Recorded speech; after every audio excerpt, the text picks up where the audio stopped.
আসসালামু আলাইকুম। আশা করি আল্লাহ তাআলার অশেষ রহমতে আপনারা সবাই ভালো আছেন। আমরাও আলহামদুলিল্লাহ আল্লাহ তাআলার অশেষ রহমতে ভালো আছি। নতুন আরেকটি ভিডিওতে আপনাদের সবাইকে স্বাগত জানাচ্ছি। আশা করি আজকের ভিডিওটা আপনাদের কাছে ভালো লাগবে। এখন সন্ধ্যার পর, তো আজকের ভিডিওটাও আমি সন্ধ্যার পর থেকে শুরু করলাম। এখন এই যে আমি কিছু কমলা এনেছিল আমার হাজব্যান্ড, তো সেগুলো একটু গুছিয়ে ঝুড়িতে করে আর কি রেখে দিলাম। তো এখানে বেশ কয়েক ধরনের কমলা আছে। আর এখানে যে আমার বাচ্চারা ফুড পান্ডা থেকে ওয়াফল অর্ডার করেছিল, তো ওয়াফল কী জিনিস সেটা আমি জানতাম না। তো আমার মেয়েরা আর কি অর্ডার করার পরে তারপর যখন আসে তখন আমি দেখলাম যে আসলে এটাকে ওয়াফল বলে। তো এখনকার বাচ্চারা কত কী যে জানে। আর এখানে যে আমার হাজব্যান্ড অফিস থেকে আসার পথে কিছু চিকেন ফ্রাই নিয়ে এসেছিলো বাচ্চাদের জন্য, তো সেগুলো আমি এখন বের করে বাচ্চাদেরকে দিয়ে দিতেছি। তো বাচ্চারা এগুলো দিয়ে আর কি নাস্তা করে নিবে। আর আমি রাতের জন্য রান্নাবান্নার প্রস্তুতি নিয়ে নিব, কারণ আজকেও রাতের বেলা রান্নাটা আমাকে করতে হবে। তো সেই রান্নাটাই আপনাদের সাথে শেয়ার করব। তো আশা করি আজকের ভিডিওটাও আপনাদের কাছে ভালো লাগবে। আর এখানে যে আমি সব কিছু রেডি করে নিয়েছি, তো টমেটো মাঝখান থেকে ফালি করে কেটে নিয়েছি। আর এখানে যে মশলা আছে, তারপর টমেটো ফালি করে কেটে নিয়েছি। আবার এখানে যে ইলিশ মাছ আছে, বেগুন কেটে নিয়েছি। যেহেতু বেগুন, টমেটো, আলু আর ইলিশ মাছ দিয়ে একটা ঝোল তরকারি রান্না করব। আর এখানে পুঁটি মাছ আছে, তো পুঁটি মাছটা আমি ভাজা করব। আর এখানে জিরা সরিষা বাটা আছে। সব কিছু কেটে কুটিয়ে আমি রেডি করে নিলাম। আর এখন এই যে আমি একটা ফ্রাই প্যানের মধ্যে সরিষার তেল দিয়ে দিলাম, দিয়ে তার মধ্যে আমি টমেটোগুলো দিয়ে দিতেছি। দিয়ে তারপর টমেটোগুলোকে আমি খুব ভালোভাবে সিদ্ধ করে নিব। সিদ্ধ করে একটু পোড়া পোড়া করে নিব, নিয়ে তারপরে নামিয়ে নিব। আর এখন এই যে ঢাকনা দিয়ে ঢেকে দিলাম। আর এখন এই যে আমি পাশের চুলায় ডাল বসিয়ে দিয়েছি। আর এখানে দেখুন টমেটোগুলো কিন্তু একদম সিদ্ধ হয়ে পোড়া পোড়া হয়ে গিয়েছে। আর আমি একটু নাড়াচাড়া দিয়ে এখন নামিয়ে নিব। আর এখন টমেটো কিন্তু অনেকটা কমে এসেছে। এখন আমি পাশের চুলায় বেগুনের তরকারিটা বসিয়ে দিব। তার জন্য যে আমি তেলের মধ্যে পেঁয়াজ কুচিটা দিয়ে দিলাম, তারপরে আমি কাঁচামরিচ ফালিটাও দিয়ে দিলাম। আর এর মধ্যে আমি টুকরো করে কেটে রাখা যে আলু সেটাও দিয়ে দিলাম। তারপরে লবণ দিয়ে দিলাম আর হলুদের গুঁড়াটা দিয়ে দিলাম। আর এখানে আমি মরিচের গুঁড়াটা ব্যবহার করব না, আমি কাঁচামরিচ দিয়েই তরকারিটা রান্না করব। আর কাঁচামরিচ দিয়ে তরকারিটা রান্না করলেই অনেক বেশি ভালো লাগে খেতে। আর খুব সামান্য আদা আর রসুন একটু পানি দিয়ে গুলিয়ে তারপরে দিয়ে দিলাম। দিয়ে এখন ভালো করে আর কি সব কিছু কষিয়ে নিব। আর একটু সামান্য পানি দিয়ে এখন সব কিছু কষিয়ে নিব। আর আলুটাকেও একটু সিদ্ধ করে নিব। আর পাশের চুলায় এই যে আমি এখন ডালটা বাগার দিয়ে দিব। তার জন্য পেঁয়াজ রসুন দিয়ে দিলাম। আর প্রথমে আমি কালো জিরার ফোড়ন দিয়েছি, তো সেটা আর দেখানো হয়নি। আর আমি তো সবসময় ফোড়ন কালো জিরা দিয়েই ফোড়ন দিই।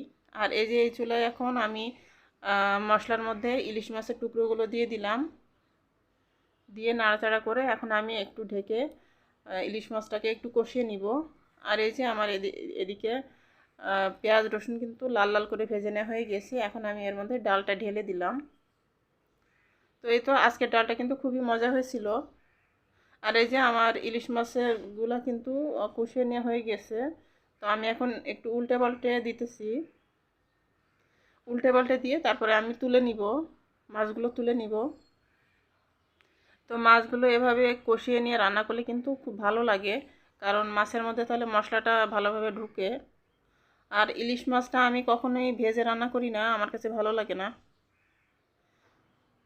এমনিতে আমাদের ইলিশ মাছটা ভেজে খাওয়া হয়, সেটার একটা অন্যরকম টেস্ট আছে। আর এই যে ডালটা একটু নাড়া দিয়ে দিলাম, ডালটা আমার হয়ে গিয়েছে। এখন ধনিয়া পাতা কুচি দিয়ে ডালটা নামিয়ে নিব। আর এখানে এই যে ইলিশ মাছগুলো আমি তুলে নিলাম, তারপরে এখন আমি ঝোলের পানিটা দিয়ে দিলাম। আর এখন এই যে ফালি করে কেটে রাখা টমেটোগুলো দিয়ে দিলাম।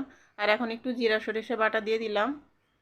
তো আমি তো বলেছি যে আগেও বলেছি যে আমরা মাছ তরকারি কিংবা যে কোনো তরকারিতে জিরা সরিষা বাটা খাই, তো এটা খেতে ভালো লাগে। আর এই যে তরকারিতে যখন ফুটতে শুরু করেছে তখন আমি এই যে কেটে রাখা বেগুনগুলো দিয়ে দিলাম। আর এখন এই যে আমি একটা ফ্রাই প্যানের ভিতরে একটু সামান্য সরিষার তেল দিয়ে দিলাম, দিয়ে এর মধ্যে 3টা শুকনা মরিচ দিয়ে ভেজে নিব। টমেটো ভর্তা করব আমি শুকনা মরিচ দিয়ে, তো সেজন্য শুকনা মরিচগুলো একটু ভেজে মশমশা করে নিব। আর এই যে এখানে আমার বেগুন তরকারিটা কিন্তু মাঝামাঝি পর্যায়ে হয়ে এসেছে। এখন আমি এই যে ইলিশ মাছগুলো দিয়ে দিলাম, দিয়ে নাড়াচাড়া করে আমি ঢাকনা দিয়ে ঢেকে রেখে দিয়েছি। আর এখানে যে আমি শুকনো মরিচগুলো ভেজে তুলে নিয়েছি। এখন এই যে আমি কিছুটা পেঁয়াজ কুচি দিয়ে দিলাম। তো পেঁয়াজ কুচিটা ভাজা হচ্ছে, আর এদিকে আমি এই যে আমার তরকারিটা কিন্তু হয়ে গেছে।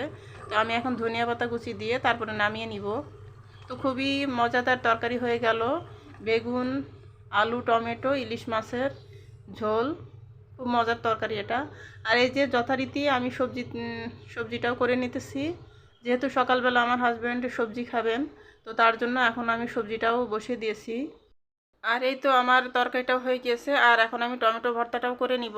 তো তার জন্য সব কিছু আমি রেডি করে নিয়েছি। এই যে শুকনো মরিচ, তারপর পেঁয়াজ ভেজে নিয়েছি, ধনিয়া পাতা কুচি করে নিয়েছি। আর এখন আমি শুকনো মরিচগুলো নিয়ে নিলাম, আর এর মধ্যে একটু লবণ দিয়ে দিব, পরিমাণ মতো লবণ দিয়ে তারপরে খুব ভালোভাবে মরিচটাকে গুঁড়া গুঁড়া করে নিব। মরিচটাকে ডলে গুঁড়া গুঁড়া করে নিব, নিয়ে তারপরে সব কিছু দিয়ে আর কি মেখে নেব। তাহলে হয়ে গেল আমার মজাদার টমেটোর ভর্তা।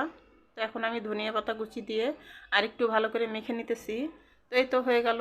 আর এই চুলায় যে আমি পুঁটি মাছটা ভাজতে বসিয়ে দিয়েছি। তো পুঁটি মাছ তো বাচ্চারা তেমন একটা পছন্দ করে না, তো আমার হাজব্যান্ড একাই খান, এই কারণে আমি অল্প কয়েকটাই আর কি ভেজে নিতেছি। তো এই তো আমার রাতের রান্নাবান্না শেষ। এখন আমি এই যে টেবিলে খাবার দিয়ে দিয়েছি। তো এই যে দেখুন সবগুলো তরকারি কিন্তু মাসাল্লাহ অনেক মজা হয়েছিল। আর এই যে তরকারির কালারটাও কিন্তু খুবই সুন্দর এসেছে। এখানে এই যে ডাল, টমেটো দিয়ে ডাল, তারপর সবজি, তারপর বেগুনের তরকারি, ইলিশ মাছ দিয়ে, আর টমেটোর ভর্তা। তো সব কিছু এই যে আমি টেবিলে এখন দিয়ে দিয়েছি, আর আমরা খাওয়া দাওয়া করে নিব। তো এই তো আজকের মতন এতটুকুই ছিল আমার ভিডিওতে। তো আমার ভিডিও যদি আপনাদের কাছে একটুও ভালো লাগে, প্লিজ আমার ভিডিওতে একটা লাইক দিতে ভুলবেন না, আর আমার চ্যানেলটাকে প্লিজ সাবস্ক্রাইব করবেন এবং আমাকে সাপোর্ট করবেন। আজকের মতো এখান থেকেই বিদায়। আল্লাহ হাফেজ, আসসালামু আলাইকুম।